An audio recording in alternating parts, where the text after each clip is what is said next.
Families Podcast. It's the podcast for the time-poor parent who just wants answers now. G'day, it's Dr. Justin Coulson, the author of a whole bunch of books about how to make your family happier, still enjoying holidays with you, Kylie, and our kids. Kylie is my wife, co-host on the podcast, and mum to our 6 daughters. I'm grateful that you are still enjoying holidays with me. Yeah, how could I not? Hey, because we're having holidays, trying to keep the podcast short and simple so that you can spend as much time as possible with your family while still getting some useful hints and tips to make your family happier.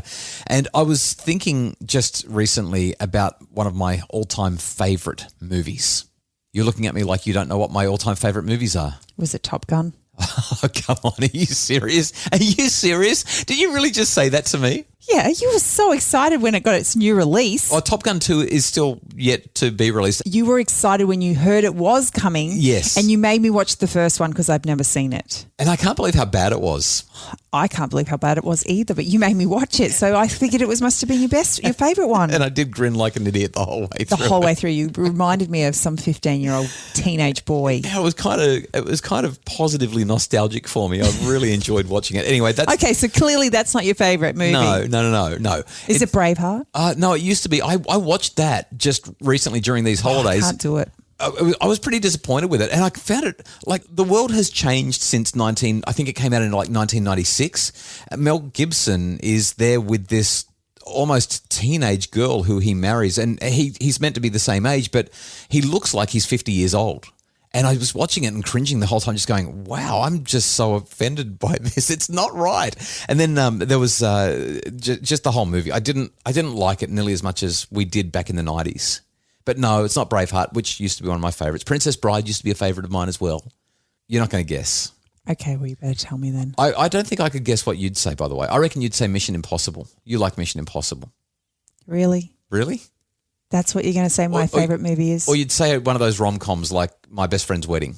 Oh, my goodness. What would you say? What's your best? I can't say it on the podcast. My parents might be listening. What's your favourite movie? Pretty Woman? I was close with Princess. I was that's close not with My Best Friend's Wedding. Nope, It's got Julia Roberts in it. Come on. No. Pretty Woman. Really, you like that much? I really like it. I reckon. I haven't watched it for 20 years. I reckon if you watched it again now, you wouldn't love it as much as you loved it 20 years ago. I would if I had somebody to watch it with, but I don't know. I'm not going to watch Pretty Woman. I have to watch Mission Impossible and I thought you really liked Fast and the Furious. Oh, that's the kids, not me. Come on. All right. One of my favourite movies in the last few years, Mr. Rogers, Beautiful Day in the Neighbourhood. Yeah, that was a bit weird for me. Oh, gosh, I thought it was beautiful. For those of you who haven't seen it, I just think this is one of the best movies ever. This podcast has already gone too long, by the way. Way too long. But we're just going to finish the thought because we want it to be short and sweet and it's important. So, Beautiful Day in the Neighbourhood. We can get short or sweet, but we're going to finish it.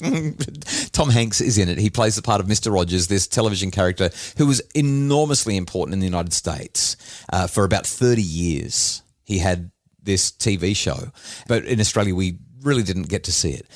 But Mr. Rogers shows up, touches people every single day, every episode. Not physically touches. No, emotionally, psychologically. Every single episode for about 30 years. He sings this song. It's exactly the same song to start the show as he walks through the front door of his house on set. Are you going to sing?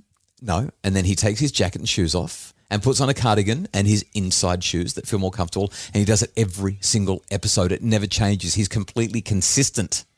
It's about order, routine, consistency, predictability, dependability. Do you know where I'm going there? Consistency matters? Yeah, these are the hallmarks of Mr. Rogers' decades of success on screen. And I think that they're the hallmarks of success in our family. And I'm not talking so much about discipline and routine around managing behaviour and bedtimes and chore charts and all the things that children are supposed to get right. Or putting your indoor cardigan on and your slippers? Well, these things are important. There's no doubt about that. I'm talking about something else. I'm talking about being predictable and consistent, dependable when we listen so that our kids know that we're understanding them. Or being predictable and consistent and dependable when we say that we'll be there so that they can trust us that we actually will. I'm talking about being predictable and consistent, dependable when we say that we're going to do something and we actually do it so that we can build integrity. Keep our promises. Yeah. I'm talking about being predictable and consistent, dependable in the way that we treat others so that we can demonstrate, by example, our inclusivity. I'm talking about the predictable, consistent, dependable reality of saying I love you to our kids so that they feel secure and they know that they matter. You know, we had a child the other day. She had a conversation and told us that we have not been consistent enough in teaching her hygiene. Oh, yeah, I couldn't believe that. It's like we tell you. She said, you've been really good at teaching me how to love people and be kind. She said, but I don't think you've done a really good job at hygiene. I said, oh, so those conversations we had every day about brushing your teeth morning and night. Go and have a shower for the 50th time. She didn't have much to say after that, did she? She was like, I shower 3 times a week. I was like, no, do better. We have been teaching you this for years. Anyway, there's a book called How the Mighty Fall by Jim Collins. And he says, and I quote, the signature of mediocrity is chronic inconsistency. We don't want that. No. So school holidays are almost over for most people around Australia, and who knows, wherever else you might be in the world. Maybe you're finishing your school holidays as well. And I think that we need a challenge around being consistent. So I think that we need to get clear about what we need to be consistent about moving into term 3 and make a plan. Yeah. Sit down with the kids and work out how you're going to be consistent. Week 1 is where it all starts. Get the routines right. Do you know what? I'm going to pull you up there because week 1's not where it starts. It actually needs to start before week 1. Well, that's right. It kind of starts now in the days leading up to week 1. Yep. Just like your morning starts the night before. That's right. Week 1 starts the week before. So the challenge is get your house in order. Get ready for school to go back and make sure you can start in a stress-free, easy-going manner. Sound good? Let's do it. Okay, and be consistent as well in the way you show your kids you love them. The Happy Families podcast is produced by Justin Rulon from Bridge Media, and Craig Bruce is our executive producer.